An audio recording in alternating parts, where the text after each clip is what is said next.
Welcome to the conspiracy podcast with Robbie here and Will here, and I want to talk about Brexit, not to be confused with breakfast. I know a lot of you understand the correlation between Brexit and breakfast, but what you guys need to understand is the correlation is much deeper, and that when you look at the main core of Britain wanting to leave the EU, it's more or less because, well, Ireland and Britain have been at war for 800 years over what constitutes an Irish and or British breakfast. You know, a fucking like a full English or a full Irish.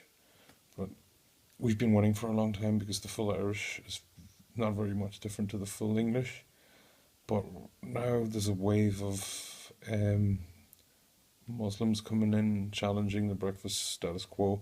So that's why the elites picked the name Brexit, because it sounds kind of like breakfast, and they want to more or less try and subvert the populace of Britain into thinking that it's about breakfast, because this is a deep-seated issue within the British mentality, because full English is part of their tourist industry.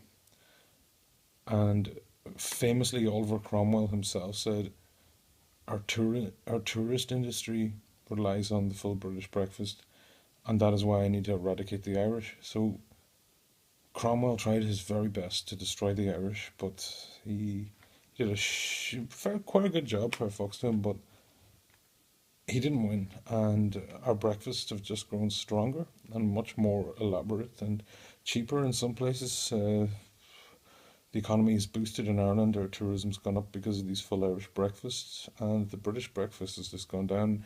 That's due to the deep-seated mentality that, you know, or the deep-seated idea that the full English breakfast defines the Britishness. So when you add migrants into the equation, whether we having hummus and fucking falafel for breakfast, you know, the national mentality of Britain has been challenged. If you can more easily go and buy yourself a full hummus sandwich at 9 o'clock in the morning over bacon, egg, sausage, beans, fucking with a fried fucking tomato.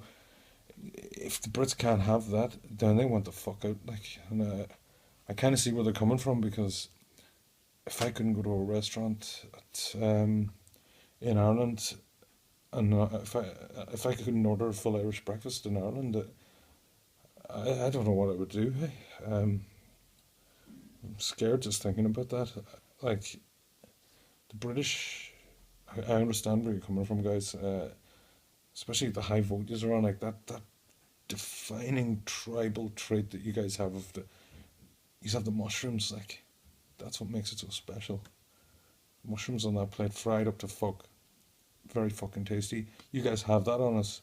I understand why you want to leave, because you'll retain the way your breakfast is set up, and fuck having a falafel for breakfast. Like, I get it. You don't want the fucking Arabian or Arabic stuff coming into your country. That's fucking fine, man. You get out of the EU, you sort out your breakfast, and like, I don't even need to say anymore. You know about Cromwell's dealings with the monarchy and how breakfast served and all that.